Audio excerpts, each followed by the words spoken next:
Okay, girls, now we want to start with also an important part of our lesson, compound body problems. A compound body consists of two or more separate masses experiencing the same motion. The masses may be pressing against one another or be tied together with strings so that they move as a single system. Here are compound body problems. I have two objects. When I apply a force on them, they are moving together. Okay, sometimes they are in contact directly, sometimes they are tied by a string. Okay, both masses experience the same acceleration for sure because they are in contact. So when I push one of them, both of them will move together.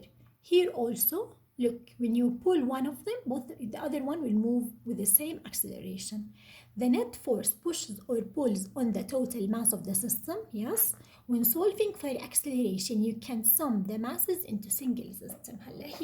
Here's the difference.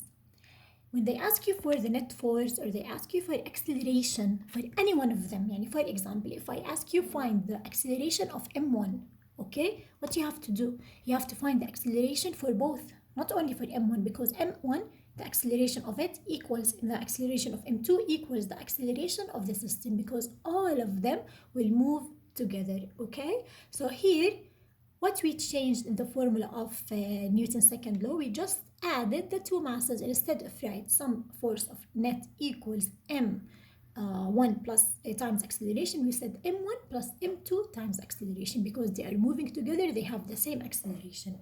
If asked to find the force exerted by m1 on m2 or vice versa, work with the block individually only.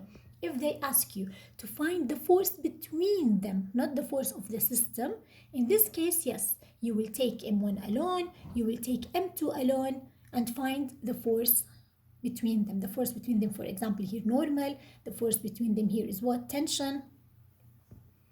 That's it. Two types of forces may act between masses in a compound body. In figure 5.8a, the masses push on each other with their surfaces, creating normal force. Here, what type of force we have between them? Normal force. Why? Because the definition of normal force, we said it's the force we have it between any two objects in contact, any two surfaces in contact. Here, they are in contact, so normal force appear between them. Okay, here in this case, not vertically.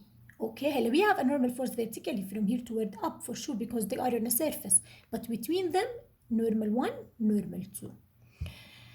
In figure 5.8b, the blocks are attached with a string and the force between them is tension. Here in this case, what do we have? A string, so that tension 1, tension 2. Okay? Compound bodies can also be oriented vertically, as shown in figure 5.9a and b. In these problems, gravity is the external force pulling these masses. Look at this example. I don't have any external force. So what can I say? The force of gravity is the only force that acts on the system toward down. Right and left, I don't have any forces. And between them, what I have? Normal force. Here, force of gravity toward down. Between them, I have tension force. If any horizontal external forces act on either mass, then friction may be present between the two masses. It depends on the question. When the system remains stationary, the acceleration of the system, the net force acting on the system, and the net force acting on each mass are all zero. Here in the case, if they say in the question, stationary, at rest, so what does it mean? Acceleration for the system 0, net force equals 0, and so on.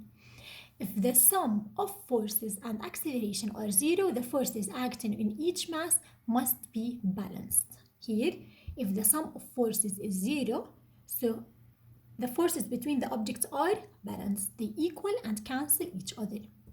I know, girls, that's so many details, but now when we start solving, you will understand more. Look at this example. A force of 18 newtons pushes two masses m1 and m2 horizontally to the right. They didn't mention any friction, they didn't mention anything, only this force. Determine the acceleration of m2. Okay, girls, now you will think. Determine acceleration of m2, you will say, okay, so you say that sum of forces equals mass times acceleration and so on. No, you can't say that because here I have two masses. So look here, they asked the acceleration of m2, but what you have to do, you have to find the total acceleration or acceleration for the system because it equals the acceleration of m2 and the acceleration of m1. Okay, look now to see. Then in B, determine the magnitude of the force between the masses. Let's start with number 1, then we see number 2. What do we have to do? Look with me please here.